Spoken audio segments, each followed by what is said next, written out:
Good morning, everybody, all of our fabulous viewers. I'm Michael Cass, and I'm joined by Bill Ratner. Good morning. I looked up your bio this morning. That's a global citizen salute. It's a it's western half of the globe. This is the eastern half, right in the middle. Very popular right now. Yeah. So here's something you don't know, Bill. Mm-hmm. I realized this morning as I was showering that I owe most of what I do in the world to you in a weird way. Thank you for that acknowledgement. Yeah, and it's because one time you got sick. We were supposed to co-teach that storytelling class. Yes, that's right. At the KCC, and I had to do it all on my own. Yeah. And it went extremely well, and then I started teaching storytelling classes. That's great. And you stole all the ideas that I never told you. All of them. Yeah. I basically did a Bill Ratner imitation for 3 hours, and people loved it. Testing 1, 2, 3. That's all I did. Yeah. And they were like, "This is amazing. I learned so much." Good. And then you couldn't do that keynote at the Lance's Toastmasters thing. My whole life is a series of refusals. Right. And I just stand there with my hands open and I just receive the fruits of what you turned down. And it works out great for me. So thank you for that. Oh, you're quite welcome. Yes. Yeah. So beyond that, you're a phenomenal storyteller. As are you, sir. So, thank you. Thank you, sir. And an award-winning, have you won awards as an author now? Actually, yeah, I was really late. I published a book last year. You know, you and I have been performing at the Moth and other storytelling shows for probably at least 5-6 years together. Mm-hmm. And I've always been a big admirer of, a 5'11" admirer of yours. And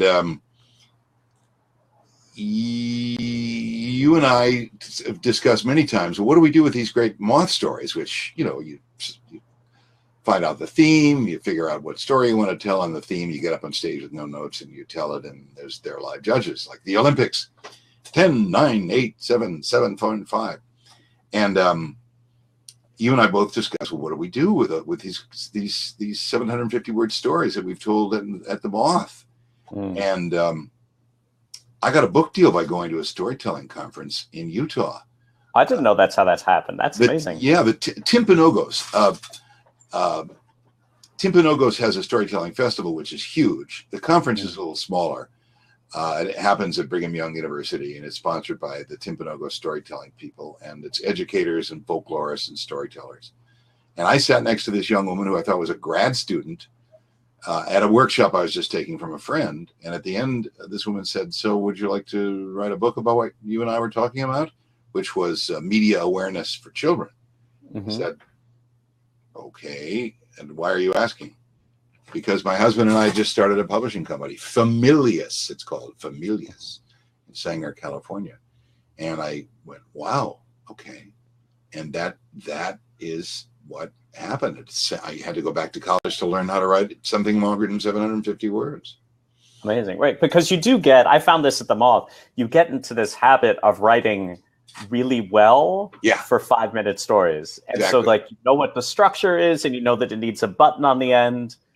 And then when you try to do longer things, you fall into that same pattern. So every 750 words, you put a button on it, and you're like, why am I doing that? Well, it's funny. Do you know who Conrad Romo is? Conrad Romo does that thing on Cahuenga in Hollywood. What's it called? The something Hotel Hollywood. Hotel Cafe. He does this cool literary thing with a musician and like 4 or 5 writers, I think, every month. And somebody introduced me to him, and I ultimately did his show. But he said, "Yeah, Bill does the Moth and yada yada." And he said, "Oh yeah, the Moth, those little stories that they always have these cute little buttons." And I pictured like a clown with big red buttons and a white suit, And I thought, I didn't want to say that's so disparaging and pejorative of the use of the word button. But in a way, he's a poet, and he's got avant-garde writers and storytellers, and they're not doing little buttons. But they're doing art. They're making art. They're doing zippers. But I think let's talk for a second about the Moth, because you've won 80 Moths. 9 of them. You've probably won 29 of them. 29 Moths. What? because there is sort of a formula to who it. So Yeah. when you were doing the Moth, what's the formula you came up with where you went in and you went like, all right, I'm going to win my 12th Moth, my 15th Moth? No, I never thought about winning. And this is not because I'm not the most competitive, because I am a competitive person, but I just never assumed that I would get up and win. I wanted to get up and tell a great story that people would laugh at or cry at, or and then I'd have another 750 words to notch in my belt that would go somewhere in a collection as part of a nonfiction book or whatever.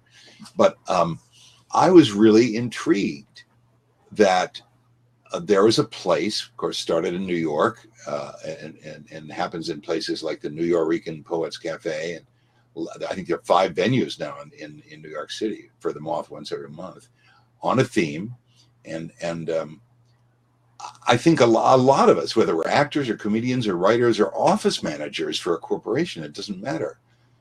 Some of us, a certain percentage of the population, are storytellers. We love to hear each other's story. Oh, I can't believe that happened to you. Tell me more. Your mom said that? What was her mom like? I mean, that's the kind of person that I am. And in turn, I also like to tell those stories. And so it was kind of a natural impulse when I found out that it wasn't stand-up comedy, because I'm not really a joke writer. And I lost my cocaine and crack dealer. So there goes the stand-up comedy career. But I love to hear and tell personal stories, and that don't necessarily have to be funny. And so the Moth became addictive. I mean, you and I call us Moth orphans. Yeah. Not that Mommy died, because Mommy's still alive. You know, there are 3 in LA. There are 3 venues. I mean, it's all over Chicago, Ann Arbor, New York. It's all over the place. San Francisco.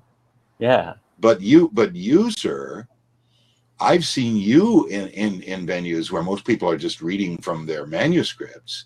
Right. You've chosen to tell. And I never thought, oh gosh, he's showing off, because the way you do it is so natural. I mean, that's your predilection. Where did you acquire this predilection, Mr. Cass? That's a great question, Mr. Ratner. And your internet apparently has a poor signal, so we're only getting you on audio. Okay, cool. Oh, I was just checking to make sure nobody was getting echo.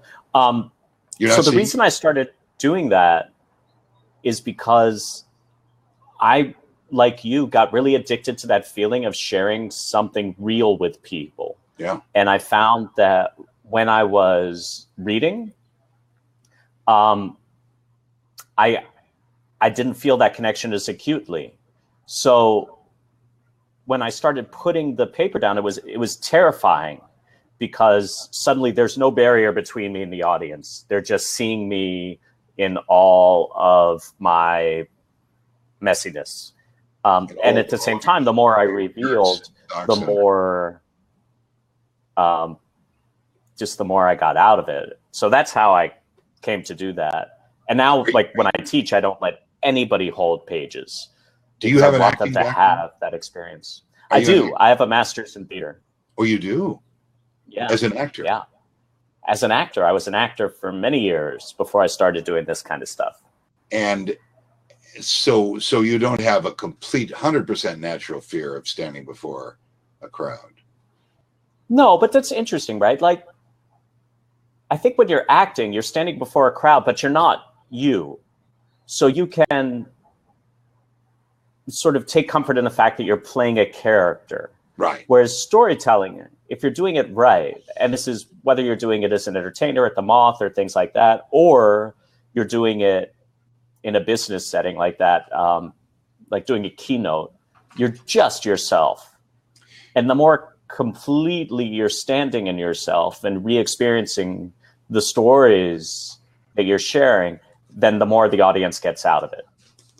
So let me ask you, do you, when you prepare your stories, are you preparing them on paper, or are you just sitting around by yourself sort of practicing telling them for the Moth? It depends. So sometimes I'll, in the shower, just talk to my shampoo bottle. I have so much shampoo because of all my hair. It's odd because they're shaped like humans. A shampoo bottle of the head and the shoulders. Exactly. Head and Shoulders. Exactly. And when I don't have my contacts in, it's very blurry. Yeah. Or I might make an outline, but I try not to write out every word, because then my tendency is to want to memorize it. And then if I lose a word, actually, this is a story. Our mutual friend, Loren, who runs the wonderful show Taboo Tales, the first time she did The Moth, she had tried to memorize her story, and she couldn't, she lost a word somewhere and immediately froze. Oh, for that's maybe interesting. I've 30 seen that. seconds. I've seen that's not, Yeah. she's not the only one. Yeah. Yeah. And so there's something to being comfortable in the story, knowing what the points are, and then being able to dance between them. That liberates you. It's fascinating. I've and I'm sure a lot of people know what The Moth is, and they've heard The Moth Story Hour. And if you haven't been to a live Moth show, you've got to go, because it's going to spur you. You're going to get there and you're going to go, wow, this is really fun. And then you're going to go, I could do this. And whatever city you're in, just go on The Moth, as in the little thing that flits before the lamp, themoth.org, and see if wherever you are, your city has a monthly venues. And you learn the theme weeks in advance, and you show up a half hour before showtime and put your name in the hat and pay your $7 and no 2-drink minimum at the Moth, and get up and tell. And it's really fun. It's interesting too, because tell me if you think this is correct. I estimate that of the generally sold out crowds, standing room only crowds, of folks median age probably 32 or less, the percentage of people in that room, 150, 250 people who are putting their names in the hats at that night, is about 10%. And not much more. The rest of those people are there to hear their friends tell, or hear strangers of their generation or their city tell a story. Happy, sad, ironic, strange, spooky, funny. And do you think that that's an accurate percentage? I think so. I haven't been to the Moth for a while because it got so popular, and I like to think of myself as an outsider, and I'm like, oh, other people like this, I'm out. Yeah. But yeah, I think that's pretty accurate. And so we talked about this a little bit the other day when we met, but what is it, do you think, is the difference between the people who put their name in the hat to tell a story and the ones who hold back and just prefer to listen? I think that some of us, and I was sort of kind of flitting around this a minute ago, are naturally compelled to both want to hear and to tell deeply personal stories. I've always said that gossip was the socio-cultural history of the world. And I always read news from kind of a psychological, emotional perspective. I always want to know why. What was Donald Trump's childhood like, and et cetera. I think that there's a certain percentage of the population that loves to communicate on that level. They're sort of digging. Well, why? So what? So what happened? Why did my teacher talk to that way? He said that to her in class, and that was outrageous. And I get it now. And that some of us are compelled to tell stories. And I would like to think optimistically that the same bunch of us, maybe 10, 12% of the population, that love to tell stories about ourselves and our experiences in life, vouch for that, because a lot of us suffer from narcissistic personality disorder. Yeah. It's interesting. I was talking with somebody about this the other day, this idea of storytelling being narcissistic. And I think that there is some of that, right? And you can always tell, I don't know if you can, but I always tell when somebody gets up on the stage at the Moth or anywhere, and you just immediately know that they're just there to feed their ego. Right. As opposed to the people who just get up there because they have a deep need to share. and bring people together through that. And beyond the deep need to share, or sitting gently next to it, is a genuine fascination on the part of the storyteller with the phenomenon. And I'm certain that this exists in the listeners who go voluntarily every month and sit and listen to people tell stories, is a genuine fascination with human psychology and experiential reporting. And Joyce Maynard, who was J.D. Salinger's girlfriend when she was 18 and he was 55, and was setting out on her career really as a great memoirist and a wonderful moth storyteller, and you know, somewhat popular writer these days. She says that people like to sit and listen to true stories because of the drama, the inherent drama. Oh my God, that actually happened to you? What did you do? What did she say? What did you feel afterward? And to answer what you were just saying, why do we do this? Why do people like to tell stories? Why do they like to listen to personal, particularly personal stories?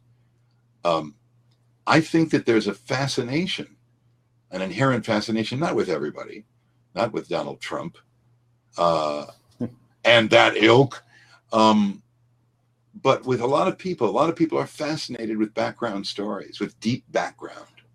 Why did they do that when I was a kid? Why did she do that on our last date? Why did I say that just before graduation, et cetera, et cetera? So it's interesting. I agree, because for me, great stories, I don't think of it as psychology. I think of it as deep human needs. They're always about love or wanting acceptance or grief or loss, or, you know, if you dig far enough, the great stories, the one to really hold our attention, have one of those universal human currents underneath it. But you invoked him, you brought him in, so we're going to have to talk about Trump. All he's doing is storytelling. What is it about him that's so compelling to people right now? You know, do you think? I take voice and speech classes because that's what I do. For a living, I use my voice. I'm a voiceover guy tonight at 5, and I need to keep my voice in shape. And there are things that I do that wreck my voice. So I study every week with a voice and speech teacher. And one of them, his mother is the aging doyen of voice and speech teachers in England, Catherine Fitzmaurice, the Fitzmaurice technique. And he quoted her as saying, "I believe that Donald Trump is popular because he speaks from his trans abdominis." And I thought, what? Wait a minute. Well, that's somebody who speaks from down here. They're really using him. He's a big guy. He's got a big thorax and a big abdomen, and it hangs over his belt. And he's got this. He talks from down here. But yet, Ted Cruz, sort of talk from here, and Rubio kind of talk from here, and John Kasich, you're all kind of caught up here. Donald Trump talks on here, and there's some kind of primeval tribal attraction in this primate set of ours. And I mean, monkeys do it, apes do it. They listen to the big guy. And so somehow people, oh, yeah, Donald Trump, man, yeah, dude, well, he says it. I don't think he's a great storyteller. I think he's a crappy storyteller. He's a horrible storyteller. But he has, he's an obsessive self-aggrandizer. And an obsessive, he kind of reports on himself. Yeah, we had, I mean, they were all there. There are 50,000 people there. 50,000, that's a lot of people. That's fantastic. And they're all listening to me. They were listening to me. I mean, they listen to me. I sold out. They listen to me. And so that's the extent of his storytelling. But it's interesting because it's absolutely the extent of his storytelling, and yet he's creating a story when he speaks like that. He's creating a bizarre story. Levels of storytelling, which only the most intelligent reporters can analyze and report on. The New Yorker has an absolutely brilliant analysis, and I don't remember the writer. I think it was last week's New Yorker, not the current one, A reporter traveled with Trump on the road, was on the bus, on the plane, etc. I don't think he takes buses actually. This guy was so bright and so acerbic and so funny, but so deeply analytical and true, reporting on Donald Trump. I think it's very difficult to find the story because the story is buried deep. The story is what his father did for a living and how he treated Trump and the fat little rich kid with allowed to be narcissistic and self-promoting, and that's really what he is. I mean, the difference between him and P.T. Barnum is P.T. Barnum at least appreciated aerialists and lion tamers, apologizing to the animal rights people. But Trump's circus is a lot more boring. But he is a brilliant promoter nonetheless. Yeah, it fascinates me. I wrote a piece yesterday, 2 days ago, kind of about Trump and the mythology of America and the sort of putting Trump within the broader context of the American myth. Yeah. Sort of pull yourself up by the bootstraps and all of that, the American dream lying or standing on top of a darker narrative that's about subjugating people, slavery, wiping out an entire civilization that was here before the Europeans got here. Right. And those two are inextricably linked. And it feels like it's almost like that old myth is speaking directly through Trump's abdominis rex, or whatever that thing is, where he's speaking with such power. So yeah, he's it is mythic to this yeah huge mythic story. And people are so, and I think this goes to why The Moth and things like it are so popular right now, which is people are so hungry for story and for metaphor and for that sense of connection that comes through it, that no amount of analysis or logic can match. And hungry for the truth, because the myth that Trump purveys, and particularly I think the Republican Party purveys. I remember taking an American Studies course when I was a freshman at college, and reading the leading ministers of the day, who were really the leading spokespeople. Their stuff was published physically in print, and their sermons were read widely, and that was kind of the literature of the day in early Puritan America. And the early Puritans were deeply religious, fundamentalists. There was a strange offshoot of the Anglican Church in England, and much stricter, and their rules were odd, and children were beaten if they went to sleep in class or in church. Adults were smacked with rods and sticks to keep them awake for the Word of God. And the mythos that was purveyed in the early 18th century by the spokesman for the American dream and manifest destiny has really not changed that much, but the times have changed. In reality, emotionally, we're much hipper and aware that oppression doesn't work. Not only is it unfair, but it doesn't work, and it really goes against the rules of existence. And civilization works better when genders and races and preferences of all kinds, sexually and otherwise, are on the same playing field. Things just work better for everybody. And so I think the hunger for stories is the hunger for true stories, where people are so tired of hearing Dow Chemical Corporation, we're a people company, and people matter. People pull themselves up by the bootstraps, and God helps those who help themselves. Dow Chemical, vote Donald Trump in 2016. Terrifying. And it is terrifying because it's everywhere. You look at a YouTube video, you've got to watch that. So that mythos, we're so many of us are so inured to it and so sick of it, because we know it's basically self-serving for the corporate state and keep us consuming and keep us believing and so on. That I think the hunger for true stories that happen at the Moth and other storytelling venues and so on, to kind of put us on some kind of path of commonsensical, you know, consciousness is needed and wanted. When I think that's true, and I think that there's a really fascinating thing that's happened.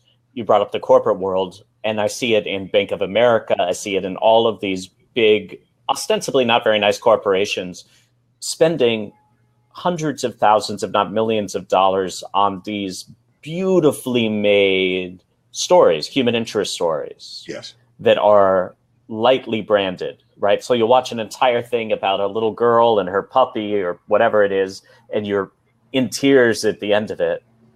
And then at the end, it'll say, brought to you by your friends at Bank of America. And it's fat because the storytelling is powerful. It's really beautifully done, but it's being used, and the story itself is true, but it's been used to associate with a self-interested corporation. So what is that? Because it feeds the hunger that people have, right? They're hungry for truth. They're getting truth. And kind of insidiously, that truth is being associated with massive corporations. I think the advertising industry has always done that, has always co-opted. Yeah. I mean, back in the 60s.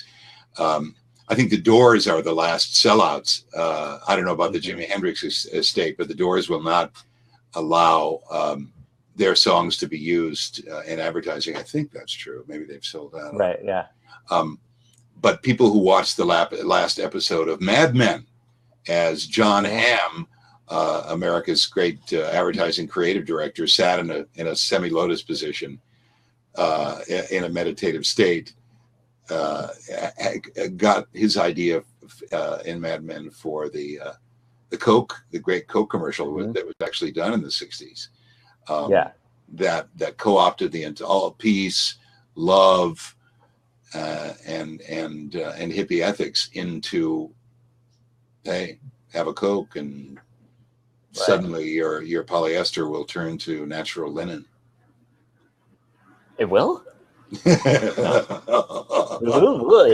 I think the difference is, I just think the difference is people are so much more conscious now of story as a tool, and that they're being, or maybe it's just because I'm a privileged middle-aged white dude who, like, I think critically, I had a great education, but I just think in general, if you talk to kids now, they get it. They understand that all of this is being created around them, sometimes to sell them things. Yes, except it's still as hip and as experienced as children and adults are in watching the media still works.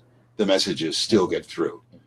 As much media education, and there really isn't that much being done, and as much media as children watch and adults watch, we're still buying it. Right. And sadly, this is taking the conversation to a sad place. The fellow Mr. Long, the late Mr. Long, who assassinated the 3 police officers in Baton Rouge the other day, you can go online and see his YouTube postings. He was very media savvy, and he was not an idiot, and an attractive guy, an ex-Marine. He had gone to college, had an honorable discharge from the Marines, and obviously was angry about racial issues, and he attempted to use. You can see his YouTube posts. He used an alias. He wasn't trying to hide behind anything, but he lectured, and he featured himself as a health expert and a consciousness expert, modeled after somebody like Tony Robbins, or a guru of sorts, lifestyle expert. And you can see this stuff in reality shows all the time. Donald Trump is a lifestyle expert.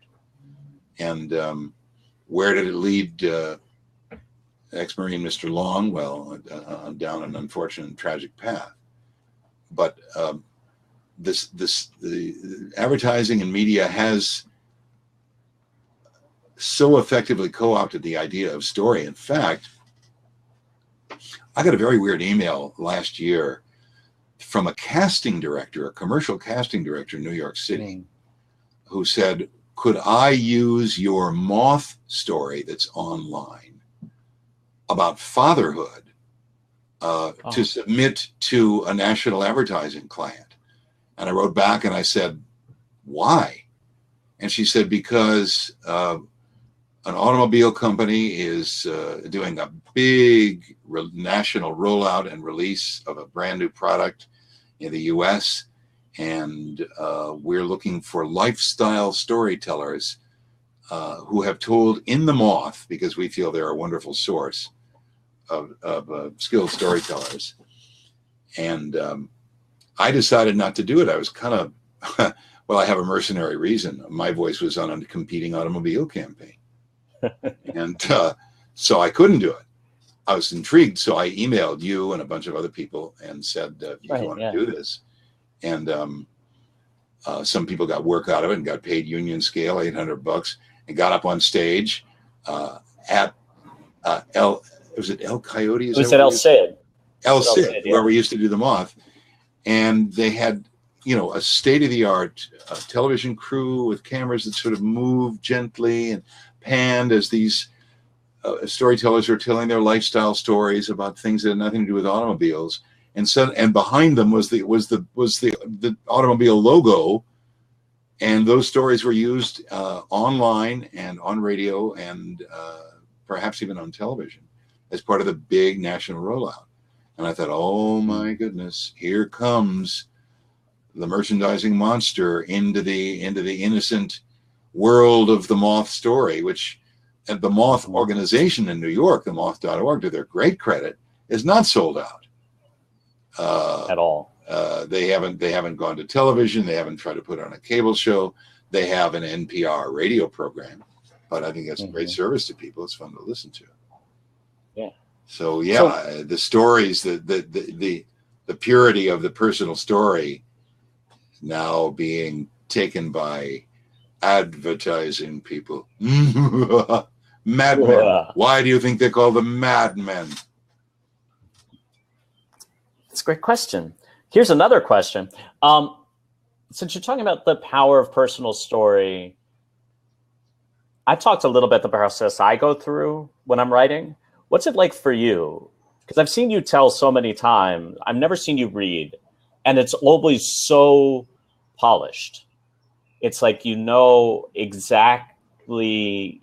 You play the audience like they're a Stradivarius. You lead them down, and part of it is the voiceover expertise, but a lot of it's in the structure and the word choice. So where do you find your stories, and how do you go about building them?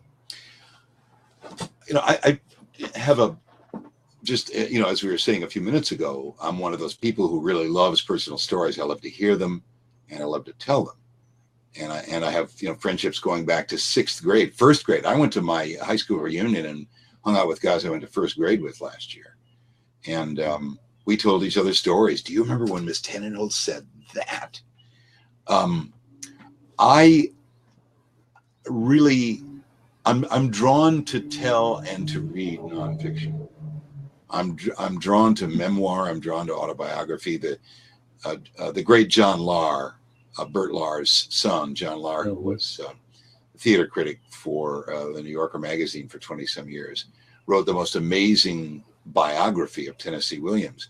And I'm not a huge Tennessee Williams fan. I acted in Fugitive Kind and wore a black leather jacket playing Marlon Brando years ago. But you know, if somebody said, "Hey, there's a new Tennessee Williams biography," I thought, I read a great review of it and bought it. And I made so many notes that I ran out of empty pages in the back of the book.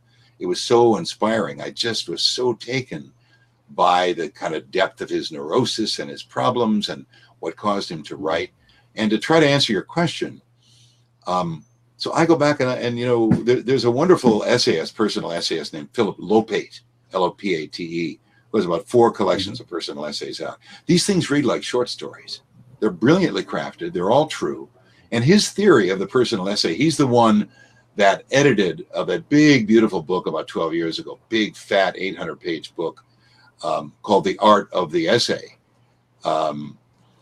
his theory about personal stories is if you mine the personal memory of an incident and really think about it and make notes about it and think about it and rethink it, it will emerge as a story with a narrative as complex and as perfectly structured as the best short fiction.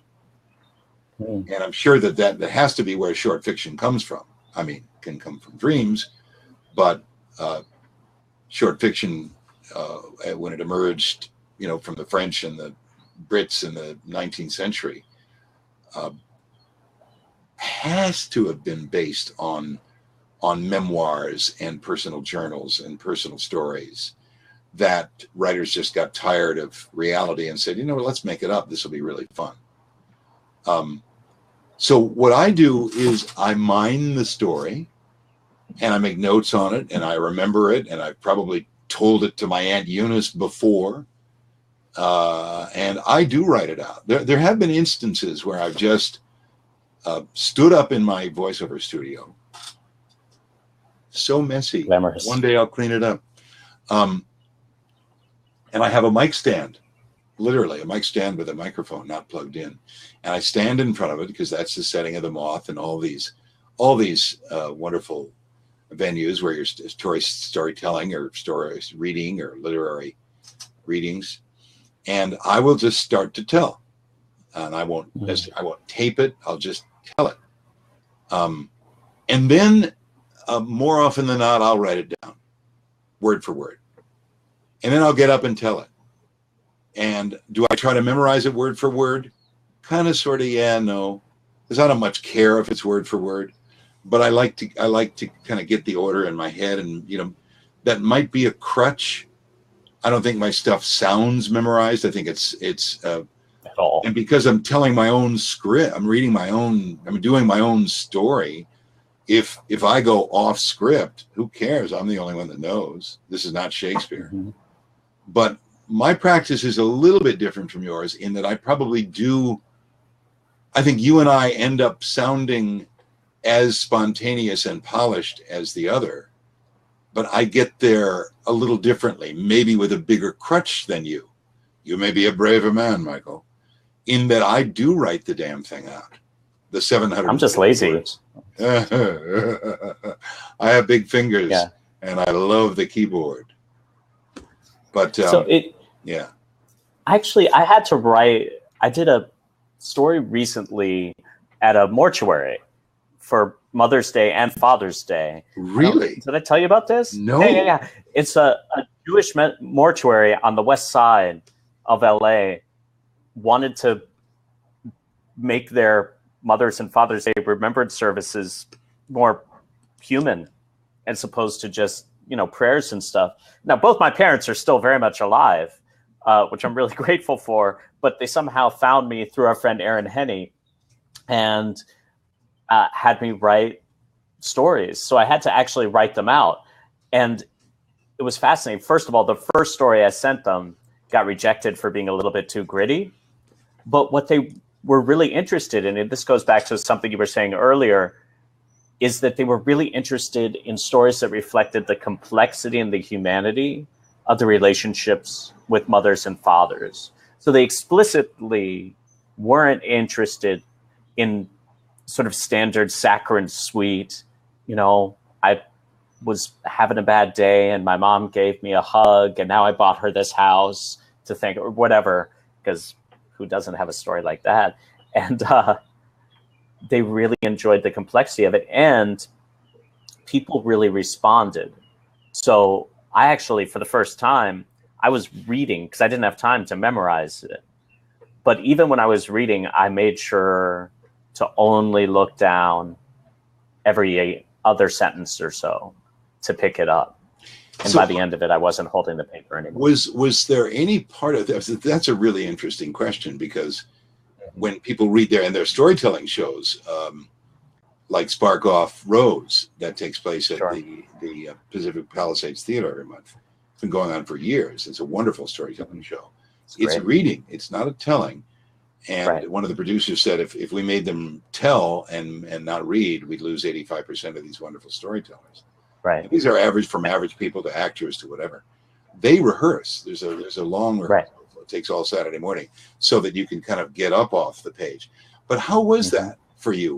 Was it harrowing to try to kind of look away from the page, or did it work better than you thought? No, it totally worked. It worked because I was familiar enough with it. But I know, so with Spark Off Rose, they really encourage people at that show to go deep. I mean, you want to talk about truth that cuts deep. They really want people going to the marrow of whatever that story is. And I think the paper becomes, like we were saying earlier, a protective barrier. So even if most of the people, because I've been a bunch of times, they end up not reading. But just by holding that paper, I think they feel a little bit safer. So that if they need to, if the emotions get too strong, they can always just look down and hide in it. I did that recently as a keynote speaker at VoiceOver Atlanta. And I'm in a writing group with the same two people, a poet and a screenwriter. And I don't write poetry or screenplays. But yet we've been meeting and critiquing each other's work every 3-4 weeks for 6 years. And so I brought my keynote speech. It's supposed to do 45 minutes, not including Q&A. And I started reading it, and they said, why did you write this thing out? Just tell. You're a storyteller. And I thought, I'm not going to memorize it. Oh man, oh no. What do I do? Because it was sounding so boring and canned as I was reading this. Hello and welcome. And it wasn't that the writing, as good as the writing could be, it sounded canned and stupid. So I thought, oh man, I'm screwed. This is happening in 5 days. So I wrote out 4 pages of bullet points. And each bullet point is sort of a little mini story that one would follow the other and would make sense. And I went over it and over, and I didn't try to memorize it per se, but I kind of tried to remember the arc and what I'm leading to. And then I kind of relaxed when I realized, wait a minute. I know these stories. I've told these stories before. I teach this stuff at the Screen Actors Guild. What am I worried about? And when I got up on stage, although I did rehearse a little bit, I did stand in my room, my hotel room, a couple of times before I went down there to the main ballroom of the Hilton, and ended up not looking at the page more than twice in 45 minutes. And I looked at the video, and it did look like there's a man just telling stories and talking right to us. It also looked like a man who lost his train of thought a few times. Who just moved back down, picked up that dead squirrel, and flew off to the nest. And the reason I find this interesting, I hope this is interesting to other people who do present. Whether you're in Toastmasters or if you're a teacher or a storyteller or speaker of some sort. I have to give a 15-minute presentation soon because I'm starting a PhD program in storytelling. And I really are you definitely doing that now? Oh yeah. This is my first residency. 3 weeks is slow residency. The rest of the time it's on Skype and blog, and you send your work in, and right. A lot of it is based on the work that you are doing, your creative work, and you're submitting it. But also you have to couch all that and cage all that in a lot of writing about analysis. Why did you change that? What's the theoretical basis of that change of that thought in that piece? So there's a lot of that. But I have to give a 15-minute presentation, and I thought I don't have time, and I don't have the energy to memorize it. That's like 15 minutes is a long time. I thought, well, where's my commitment if I don't have the time or energy? And then, okay, so I'm going to have to compromise, as you did, by going through it a lot and taking a leap of faith that I'm not just doing this. So we'll see.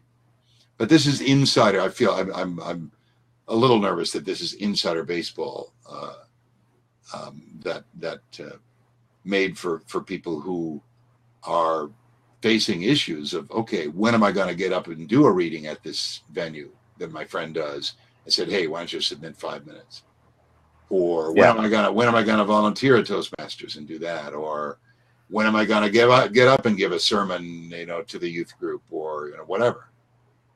Well, it's like, I think that because I work a lot with CEOs and leaders and startup entrepreneurs and people like that, and they're pitching all the time, right?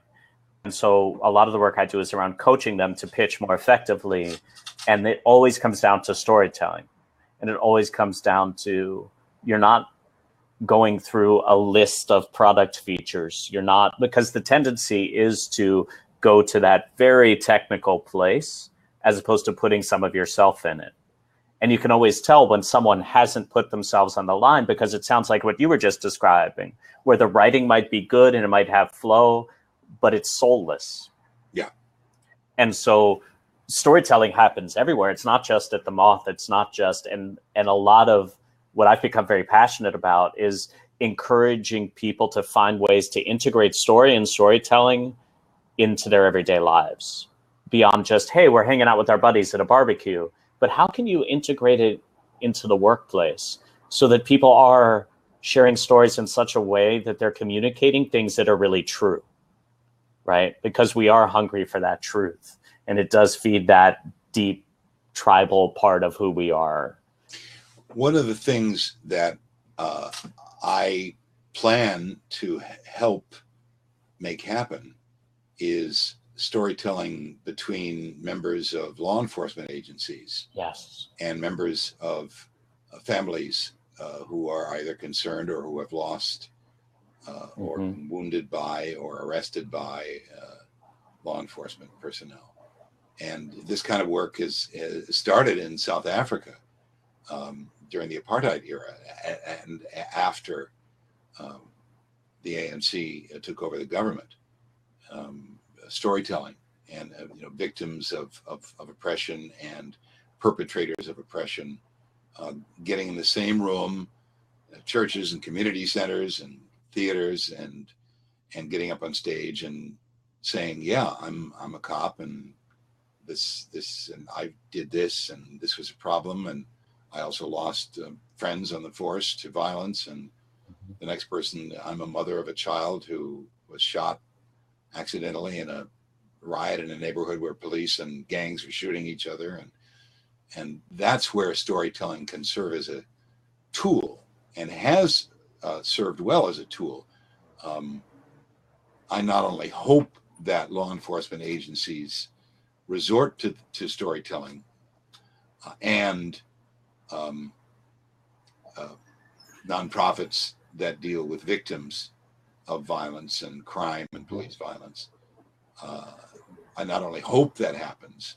I'm working with an organization that already is doing that with people in the projects and people who've suffered, and bringing cops in and bringing first responders in to tell their stories. And some of the most fascinating stories on the Moth podcasts, which you can access through iTunes or your favorite podcast venue, are stories told by firemen on 9/11, cops, convicted criminals, gang members, teenagers. Fascinating stuff, and I hope going forward that with social issues that we face in this country, that we can use storytelling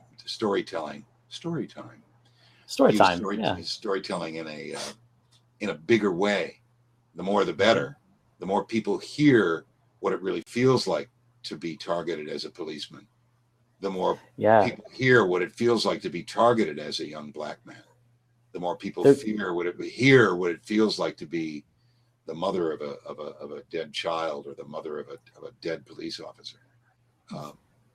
On what we say opposite sides of the issue, they're not opposite sides of the issue. These are people who've suffered similar tragedies, and I really hope we see storytelling in a formal, stage-worthy way, where audiences get to hear and tellers get to tell.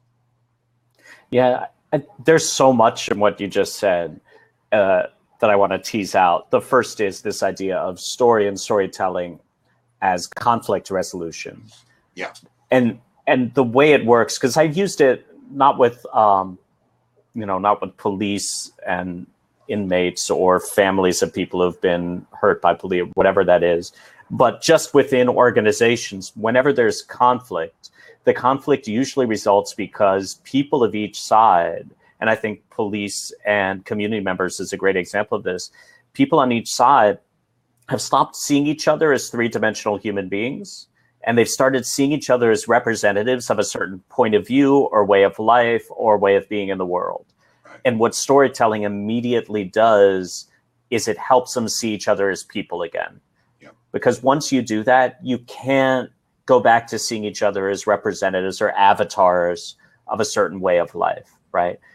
Like, I'm sure and there was a great, Dave Eggers wrote a great piece about Trump, and he went to Trump, Trump rally, and he talked to the people there. And he was like, these people are kind of great. And it's only in the collective that they become somewhat terrifying.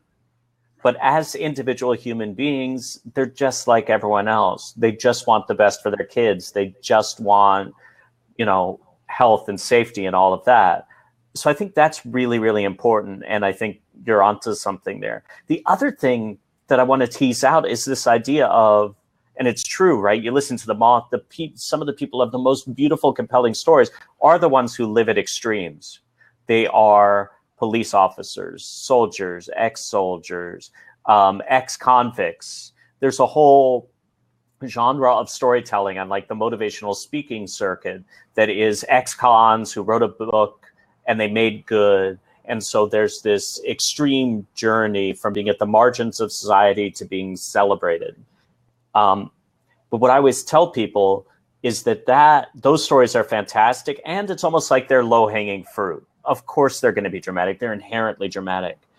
The stories that I'm equally interested in are the ones of people who haven't lived it at extremes. They're just living their life. And even within, or especially within their day-to-day existence, there are beautiful, dramatic human stories to be told.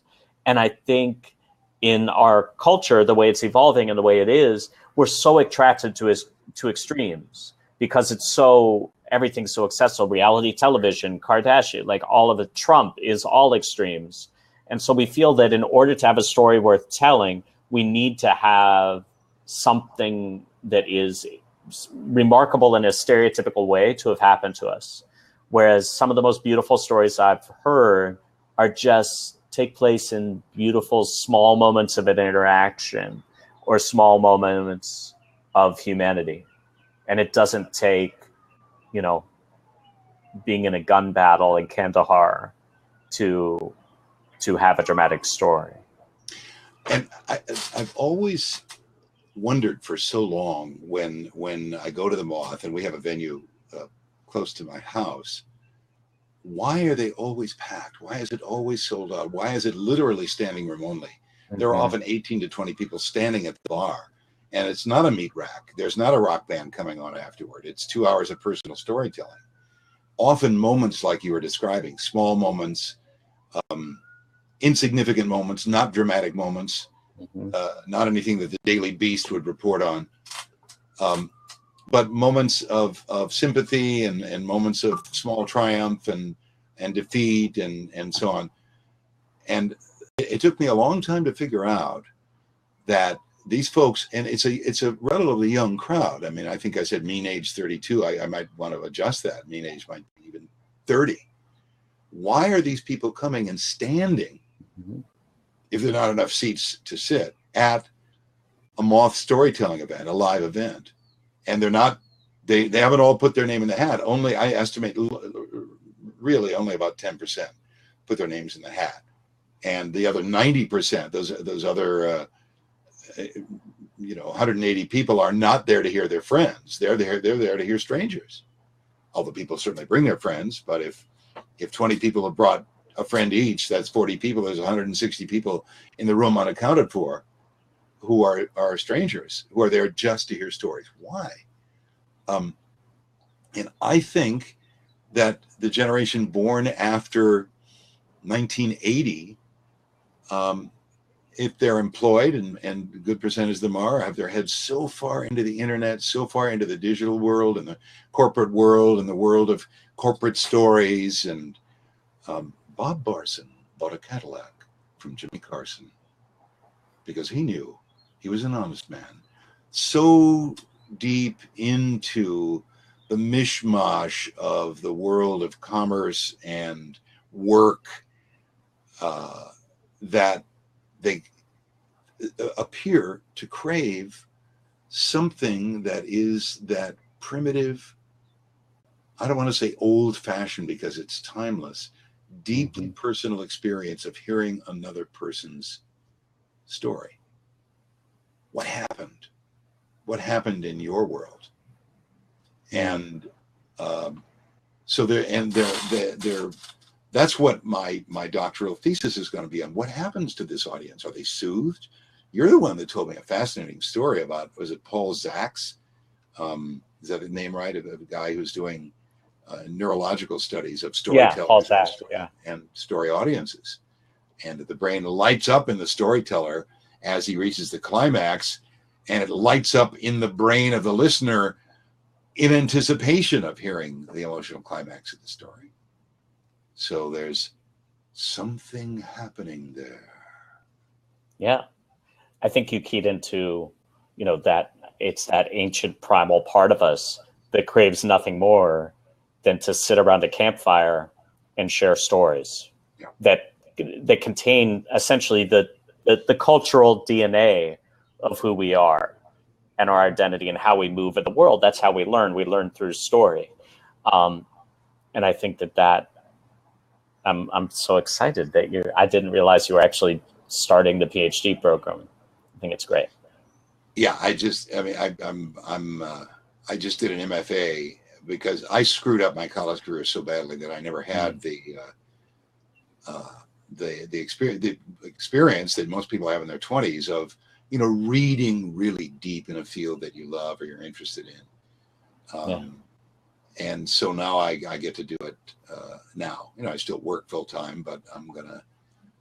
I couldn't apply to USC because the USC doctorate in English with a creative thesis, you want your thesis to be a collection of short stories or a novel or a memoir. You have to sign an affidavit before you even apply, stating that you do not work a full-time job. Right. So that was out. But I'm really excited to dig deep into the neurological research. And I interviewed you the other day, and I've interviewed a bunch of voice and speech teachers and actors and poets and writers and so on about why are we compelled to tell? What happens in the moment that we tell, and what happens to the listener? Right.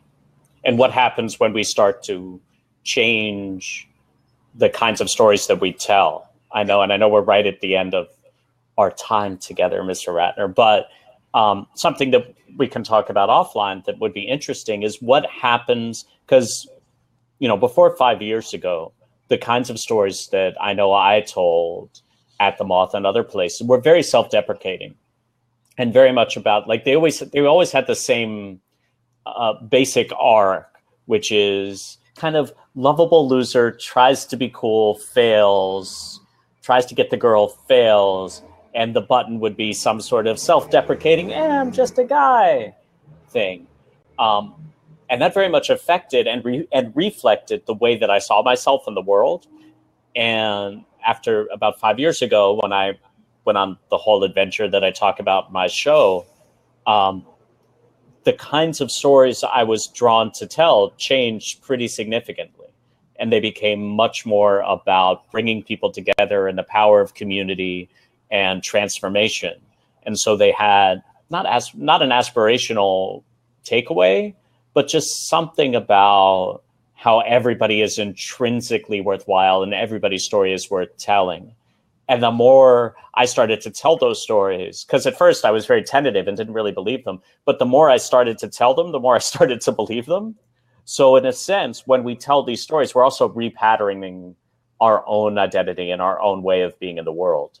It's I think I'm making that up, but please research it and let me know. It's true, and your show was say the name of your show that was in the Fringe all over the world. Sure, my show's called Ceremony, yes. And people can find it at ceremonytheshow.com. By Michael Cass, and it was a much deeper, much more mature and profound. Although I always love your stories, I think your stories of the Moth were the result of the milieu, which was young people, single people, and it's interesting that you began to own the act of storytelling and said, you know what, I want to begin to go deep.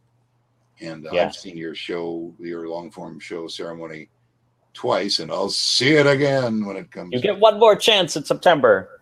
Follow Twitter at Bill Ratner and at Michael Cass. And at Michael_Cass. Yes. Yeah. Follow us on Twitter. Yeah. Bill, do you want to talk, mention your book one more time before we sign off? Parenting for the Digital Age, the truth about media's effect on children and what to do about it, at BillRatner.com. It's almost like you do voiceover for a living. Here's what I do for a living. Hello. Yeah. Oh, yes, that's fine. Either way is fine. Yeah. 7's good. Thank you, sir. That was my voiceover agent. Amazing. I'll be selling Subway sandwiches tomorrow. And you just made like all of the monies now. You know, I've been typecast. I'm the one who bridges generations because I grew up watching television in the 1950s in the basement of my house when my parents thought I was asleep. So now I get hired to talk like this. Awesome. All right, Bill Ratner, it is 11. This was fun. And thanks for everybody who joined us. And we'll put the recording up on the internet so you can, we covered a lot. We went from storytelling to Trump to neuroscience. So Bill, again, thank you. I owe much of what I do in the world to you. So Michael, this is so cool. This was your idea. I love it. It's just better than the Tonight Show because it's today. Absolutely. All right, I'm going to stop the recording.